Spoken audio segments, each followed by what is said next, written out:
یہاں تو وہ آئے ہی مرنے کے لیے تھے، مگر اذیت پسند شکاری کے لیے اس میں زیادہ لطف ہے کہ شکار کو فرار کا موقع دے اور پھر اسے مار کے دورہ مزہ لے۔ اس کے خون کا، اس کی جھوٹی خوشی کے خون کا۔ چودھری دلاور کے چہرے پر طاری مصنوعی خوشی آہستہ آہستہ جھنجھلاہٹ اور فرسٹریشن میں بدل رہی تھی۔ اس کی صورت کی نرمی ایک پرانے اصلی چودھری دلاور کے چہرے کی صفاقی میں ڈل رہی تھی۔ عیاری کے نقاب کے نیچے سے اس کی شکست خوردہ انا کا سانپ پھنکارنے لگا تھا۔ سکندر، بہت بول چکے تم، اس نے دانت پیس کر اور مٹھی بند کر کے کہا۔ کیوں مجھے مجبور کرتے ہو کہ تمہارے سامنے میں رابعہ، میں نے اسے ایک گالی دی، بونکنے والے کتے، کاٹتا کیوں نہیں آخر؟ میں چیلنج قبول کر چکا ہوں۔ دلاور لمبے لمبے سانس لینے لگا۔ وہ اپنے غیظ و غضب کی آگ کے شعلوں پر قابو پانے کی جدوجہد کر رہا تھا۔ بزدل بے غیرت، چھوڑ دے اپنے ان کتوں کو مجھ پر، میں نے چیخ کر کہا۔ تیری اپنی ساری ہمت اور طاقت ایک غبارہ ہے جو خود فریبی اور جھوٹ کی ہوا میں اڑ رہا ہے۔ تو خود کیا ہے؟ مجھ سے نہیں، سورج سے مقابلہ کر کے دیکھ لے۔ میں تیری مردانگی کے دعوے کو چیلنج کرتا ہوں دلاور۔ ایک چوہے کی طرح ادھیڑ دے گی یہ عورت تجھے۔ صرف نازو ہی نہیں، رابعہ بھی تجھے چیر کر پھینک سکتی ہے۔ اب اس سے زیادہ تذلیل وہ برداشت نہیں کر سکتا تھا۔ یک لخت اس پر دیوانگی سوار ہو گئی۔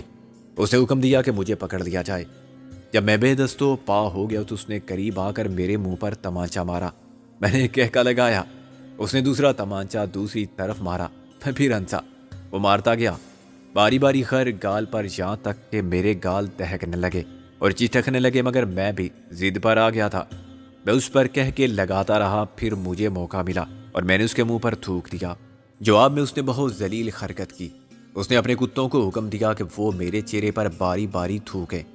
میں نے یہ ذلت بھی برداشت کی، کیونکہ اب میرا یقین پختہ ہو گیا تھا کہ دلاور کسی وجہ سے مجبور ہے۔ وہ مجھے جسمانی گزن نہیں پہنچا سکتا۔ میرے ساتھ تشدد کے وہ طریقے آزمائے جا رہے تھے جو پولیس مخصوص حالات میں آزماتی ہے، جب ملزم کو اذیت دینے کے بعد یہ بھی ثابت کرنا مقصود ہو کہ اسے کچھ بھی نہیں کہا گیا۔ عدالت میں طبی معائنے سے اس کے جسم پر ایک بھی علامت سے تشدد کا پتہ نہ چلے۔ خدا نے مجھے سخت تر آزمائش میں شکوہ بلب نہیں دیکھا تھا۔ میں نے ہی کیا، رابعہ نے بھی خر عذاب جھیلا، لیکن اس کی رحمت سے مایوسی کو غالب نہیں آنے دیا تھا۔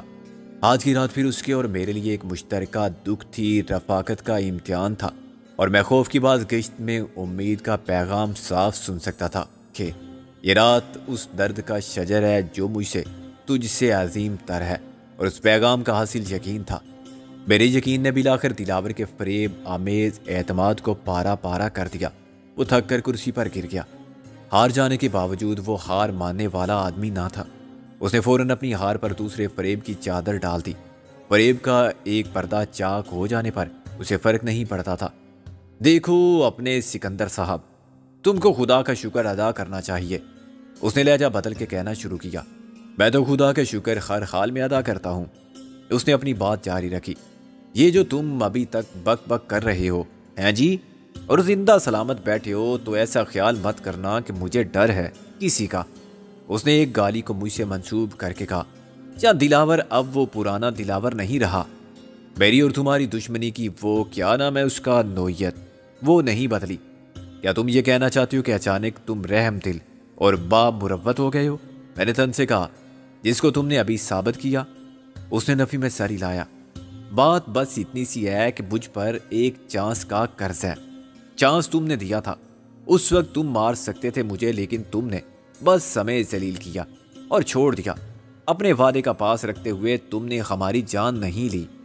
چنانچہ تم یہ قرض یوں ادا کرو گے کہ اچھی طرح ذلیل کرنے کے بعد ہماری جان بخشی کر دو گے۔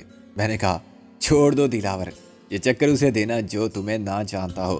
اصل بات یہ ہے کہ تم مجبور ہو۔ چلو آپ ایسا سمجھ کے خوش ہوتے ہو تو ٹھیک ہے، ہم مجبور ہیں اور تم مختار ہو۔ دلاور نے کہا، تمہیں پیغام تو مل گیا ہوگا میرا کہ میں تم سے ملنا چاہتا ہوں۔ تمہارے نام لاہور سے ایک تحفہ بھیج دیا ہے کسی نے، میری معرفت۔ مجھے معلوم ہے وہ تحفہ کیا ہوگا، تصویر دیکھ کے تم نے سمجھ لیا ہوگا۔ دلاور بولا، مجھے اس سے پہلے ہی اطلاع مل گئی تھی تمہارے سورماؤں کے کارنامے کی۔ انہوں نے ایک بیوہ کو اور اس کے یتیم بچوں کو اغوا کر لیا ہے۔ تمہیں غلط اطلاع دی ہے کسی نے۔ دلاور بولا، مرحوم رضوی صاحب SSP ہمارے دشمن ضرور تھے، لیکن آدمی نیک اور رسول پرست تھے۔ پرانے وقتوں کے کچھ نمونے کہیں کہیں نظر تو آ جاتے ہیں نا اب بھی، مگر وہ سب ختم ہوتے جا رہے ہیں رضوی صاحب کی طرح۔ وزیداری کا فیشن نہیں رہا نا۔ ویسے آج کوئی ترکی ٹوپی شیروانی پہن کے بازار میں آ جائے تو تماشا بن جائے، کارٹون نظر آئے۔ مثلاً شہزادہ گل فام عرف یوسف ثانی، یہ کون ذات شریف ہیں جی؟ دلاور بولا۔ اور کس کا حوالہ دے رہے تھے تم؟ میں نے تن سے کہا وہ تو بس ایک ایسے ہی مثال تھی۔ خیر بات تھی رضوی صاحب کی فیملی کی، تو ان سے اب ہماری کیا دشمنی؟ رضوی صاحب کی زندگی میں ہم نے انہیں استعمال نہیں کیا، وہ بالکل ٹھیک ٹھاک اور خیریت سے ہیں۔ میں نے کہا یہ جھوٹ ہے، وہ اپنا مکان بیچ کر کسی اور کو کچھ بتائے بغیر کہیں چلی گئی ہیں، ان کا ایسے لاپتہ ہونا تمہاری کارستانی ہے دلاور۔ دلاور نے نفی میں سر ہلایا۔ خواہ مخواہ الزام مت لگاؤ یار، ایسی کوئی بات ہوتی تو میں مان لیتا تمہارے سامنے۔ انہوں نے مکان ضرور بیچا مگر وہ لاپتہ نہیں ہوئی ہیں۔ تو پھر کہاں ہیں وہ جہاں بھی ہیں بالکل خیریت سے ہیں، انہیں کوئی تکلیف نہیں، ہر طرح کا آرام ہے۔ یعنی تمہاری جیل میں انہیں ایک کلاس دی گئی ہے؟ دلاور نے کہا انہوں نے دوسرا مکان پسند کر لیا تھا، میرا خیال ہے کل وہ اس میں شفٹ ہو جائیں گی۔ دلاور نے میری طرف دیکھے بغیر کہا اس کا مطلب یہ ہوا کہ تمہارے مذموم عزائم کا شکار ہوئی صرف شیلا؟ میں نے کہا۔ دلاور نے میرے سوال کا جواب گول کر دیا۔ وہ تصویر تو کیمرہ ٹریک نہیں تھی، یا یہی تحفہ لائے ہو تم میرے لیے؟ میں نے کہا تحفہ تھا تو اپنے محسن شیروانی صاحب کے لیے، اچھا تھا اگر وہ خود آ جاتے، مگر خیر میں نے دل کو پتھر کر کے کہا میں محسن کی طرف سے شیلا کی لاش وصول کرنے کے لیے تیار ہوں۔ رابعہ نے پھر رونا شروع کیا۔ میں نے کہا تھا نا تم سے، وہ شیلا ہی تھی، اس کے کپڑے اور ٹاپس وہی تھے، ان لوگوں کو کیا ملا اسے مار کے؟ تو جی وکیل صاحبہ، یہ آپ سے کس نے کہا کہ ہم نے اسے مار دیا ہے؟ خدا نہ خواستہ۔ دلاور نے بے حد حیرانی کا اظہار کیا۔ جھوٹ مت بولو کمینے ذلیل، رابعہ چلانے لگی۔ میں نے اس کا کندھا سختی سے دبا کے کہا یہ کیا بے وقوفی ہے؟ تم میرے لیے باعث ندامت بن رہی ہو، شرم آنی چاہیے تمہیں۔ رابعہ میرے کندھے پر سر رکھ کے سسکیاں لینے لگی۔ میں کیا کروں سکندر، ابھی کیوں اپنے آنسو ضائع کر رہی ہیں مس رابعہ کاری؟ ایک دن شاید آپ اسے رونے پر مجبور ہو، اگر وہ دن آیا تو اس میں ہمارا کوئی قصور نہیں ہوگا۔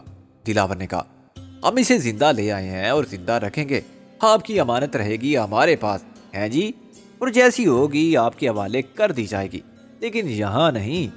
رابعہ رونا بھول گئی۔ وہ زندہ ہے؟ دلاور مسکرایا۔ ہاں جی اتنی زندہ ہے جتنی آپ ہو، مگر اس کو زندہ رکھنا صرف ہمارا کام نہیں ہے، کچھ تھوڑا سا تعاون تو آپ کا بھی ہونا چاہیے نا۔ میں نے کہا تم معاملے کو پراسرار بنا کے پیش کرنے کی آتی ہو، لیکن میں نے تم سے غلط نہیں کہا۔ جب مجھے معلوم ہوا تھا کہ مسز رضوی اور شیلا غائب ہیں، اور اس کے بعد تمہاری طرف سے شیلا کی ایک تصویر ملی تھی، میں نے اپنے دل کو شیلا کے بارے میں بدترین خبر کے لیے تیار کر لیا تھا۔ اب احساس ہوتا ہے کہ انہیں ہم غیر محفوظ چھوڑ آئے تھے۔ ہماری ایک کمزوری تمہاری شاذوری بن سکتی تھی، تم جیسے دشمن سے ہر کمینگی کی توقع کی جا سکتی ہے۔ جنگ میں شرافت کا کیا سوال، جو کچھ تم نے کیا میرے نزدیک وہ کوئی شریفانہ عمل نہیں تھا۔ دلاور نے کہا تم اگر میرے بیوی بچوں کو مار دو تو میں تسلیم کر لوں گا کہ میں ان کی حفاظت نہیں کر سکا، تم سے نہیں کہوں گا کہ یہ کوئی شرافت ہے۔ شیلا اب ہمارے قبضے میں ہے اور زندہ ہے، ابھی کچھ دیر بعد تم اسے دیکھ لو گے۔ صرف دیکھنے کی اجازت ہوگی؟ رابعہ نے کہا کیا مل نہیں سکتے شیلا سے؟ دلاور نے اسے غور سے دیکھنے کے بعد نفی میں سر ہلایا۔ ابھی نہیں، ملاقات بھی کرا دیں گے لیکن چند دن بعد۔ اس سے بات بھی نہیں ہو سکتی؟ رابعہ نے مضطرب لہجے میں کہا ٹیلی فون پر ہی صحیح۔ میں نے کہا میں بتاتا ہوں تمہیں، وہ تمہیں اسی شیشے کے تابوت میں سوتی ہوئی نظر آئے گی۔ اب میں سمجھ گیا ہوں کہ وہ کوئی کیمرہ ٹرک نہیں تھی، انہوں نے اسے کسی شیطانی عمل کے ذریعے شیشے میں قید کر لیا ہے۔ ممکن ہے شیلا کو خواب آور دواؤں کے انجیکشن دے دے کر محو خواب رکھا گیا ہو، مگر میں اس امکان کو بھی مسترد نہیں کرتا کہ یہ اس کی لاش ہو جسے انہوں نے مصری ممی کی طرح با حفاظت رکھا ہو۔ رابعہ پھر رونے لگی، اس کا نروس بریک ڈاؤن ہو رہا تھا اور وہ اپنے آنسوؤں کو بہنے سے روکنے کی کوشش میں ناکام تھی۔ دلاور اٹھ کھڑا ہوا، اسے میری بات پر کوئی تبصرہ نہیں کیا۔ اب وقت کم ہے، اس نے کلائی کی گھڑی دیکھ کر کہا، اس لیے میں ڈائریکٹ بات کرتا ہوں، تمہارے ساتھ صلح صفائی یا سودے کی بات میں وقت ضائع کرنے سے کوئی فائدہ نہیں ہے۔ اب تک ہم ایک دوسرے کو بہت اچھی طرح سمجھ چکے ہیں، ہم اپنا کاروبار نہیں چھوڑ سکتے، اور تم یہ خبر نہیں چھوڑ سکتے جس نے تمہیں کہیں کا نہیں رکھا۔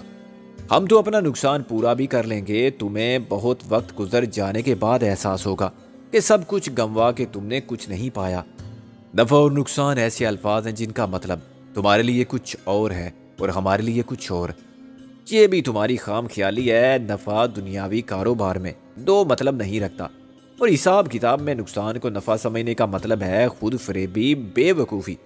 میں آخرت کے حساب کی بات نہیں کر رہا ہوں، بزنس کے انہی کھاتوں کے حوالے سے بات کر رہا ہوں۔ اس کے علاوہ ایک وقت آئے گا جب تم اپنی عمر کے اس سب سے اچھے وقت کے ضیاع پر پچھتاؤ گے جو تم نے وقت کی سمت بدلنے کی صحیح لا حاصل میں گنوا دیا۔ اب میں نے تالی بجائی۔ بہت خوب، اچھی اردو بولنے لگے ہو تم بھی۔ یہ میری بدقسمتی ہے، دلاور نے میرے طنز کو نظر انداز کر دیا، اور تمہاری بھی، کہ ہم ابھی تک مقابل ہیں۔ تم میرے بارے میں کیسے فیصلہ کر سکتے ہو؟ بیچ میں مت بولو، دلاور نے برہمی سے کہا۔ میں سمجھا تھا کہ تم سے جان چھوٹ گئی، لیکن تم نحوست بن کے چمٹ گئے ہو ہم سے۔ حالات سازگار ملتے رہے تم کو، اور تم سرحد پار کر کے یہاں آنے کے بعد بھی ایک روگ بنے ہوئے ہو۔ میں نے ہنس کر کہا، تم اس روگ سے چھٹکارا کیوں نہیں پا رہے تھے؟ کسی دن تمہاری یہ خواہش بھی پوری ہوگی، ابھی نہ صحیح ہر جگہ تمہیں کوئی محمد خان نہیں بچا سکے گا۔ یہ بات غصے میں اس کے منہ سے نکل گئی تھی۔ میرا اندازہ درست ثابت ہوا تھا۔ وہ وجہ محمد خان تھا جو میری سمجھ میں نہیں آ رہی تھی۔ اس نے کوئی ایسا بندوبست کر لیا تھا کہ دلاور مجھے اور رابعہ کو کسی قسم کا نقصان نہ پہنچا سکے۔ کوئی ایسی ضمانت حاصل کر لی تھی کہ دلاور ہمیں حفاظت اور سلامتی کے ساتھ واپس کرنے پر مجبور تھا۔ ڈاکو محمد خان کا یہ بندوبست کیا تھا اور یہ ضمانت کیا تھی، اس کے بارے میں دلاور یقیناً جانتا تھا، مگر میں نے اسے پوچھنے کی ضرورت محسوس نہیں کی۔ میرے لیے یہ اطمینان ہی بہت کافی تھا کہ دلاور اپنی منمانی کرنے کے لیے آزاد نہیں ہے۔ اس اطمینان نے مجھے بہت حوصلہ دیا۔ اب میں اسے آنکھ ملا کے برابری کی سطح پر بات کر سکتا تھا۔ میں نے کہا، ہمارا اصل محافظ کوئی اور ہے دلاور، جو سب سے بڑا محافظ ہے، اور سامنے آئے بغیر اسی طرح اپنے بندوں کی حفاظت کے لیے کسی ڈاکو کو بھی وسیلہ بنا دے تو یہ اس کی قدرت کا ایک کرشمہ ہے۔ تمہیں اگر تریونی جیسے ملتے ہیں تو تم سمجھتے ہو کہ اب کون تمہارے سامنے ٹھہر سکتا ہے، لیکن دیکھو، وہ محمد خان جس کو دنیا ڈاکو اور خونی خان کہتی ہے، ایسی کی تیسی اس خونی خان کی دلاور نے چیخ کر کہا۔ اس کو غصہ اپنے آپ پر آ رہا تھا کہ اس نے قبل از وقت اپنی کمزوری کا اعتراف کر لیا۔ جو میں کہہ رہا ہوں وہ سنو، ہم اپنا کاروبار بند نہیں کر سکتے اور مزید نقصان بھی برداشت نہیں کر سکتے۔ کل یا پرسوں 2-4 دن میں ہمارا مال یہاں سے جائے گا۔ تریونی کو یقین ہے کہ یہ بات کسی کو معلوم نہیں ہو سکتی، لیکن میں یقین کی خود فریبی سے بچنا چاہتا ہوں، اس لیے میں نے ایک ایسا بندوبست کیا ہے کہ تمہاری طرف سے کوئی خطرہ نہ رہے۔ تم شیلا کو اپنے ساتھ رکھو گے؟ میں نے کہا۔ دلاور مسکرایا۔ آؤ میں تم کو شیلا سے ملواؤں۔ یہ پوری ملاقات نہیں ہوگی کیونکہ تم صرف اسے دیکھ سکو گے۔ میں نے کہا، میں اس سے ملاقات کی ضرورت محسوس نہیں کرتا۔ لیکن رابعہ نے میرا بازو تھام کے کہا، سکندر۔ میں نے کہا، رابعہ، اسے دیکھ کے ہمیں دکھ کے سوا کچھ حاصل نہیں ہوگا، پھر تمہارے لیے اس کے تصور سے دامن چھڑانا مشکل ہو جائے گا۔ ابھی یہ سمجھ لو کہ دلاور نے جو بھی کہا ہے جھوٹ ہے۔ رابعہ نے کہا، میں اپنے آپ کو یہ دھوکہ نہیں دوں گی، میں اسے ضرور دیکھوں گی ایک بار۔ اس کی ضد کے سامنے مجھے سر جھکانا پڑا۔ دلاور جاتے جاتے پلٹ کر رک گیا۔ اس کی صورت پر اضطراب کی تحریر سے اندازہ ہوتا تھا کہ اسے میرے انکار سے کتنی تشویش تھی۔ اگر رابعہ میری بات مان لیتی تو شاید وہ ہم دونوں کو زبردستی پکڑ کے لے جاتا۔ اب وہ مطمئن ہو کے آگے بڑھا۔ ہر طرف سے ایثار قائم کرنے والے مسلح محافظوں کی کمان استاد پیڈرو نے سنبھال لی تھی۔ اس نے مجھے پولیس کے انداز کی چند گالیاں دینے کے بعد کہا، تمہارا دماغ کسی دن میں درست کروں گا۔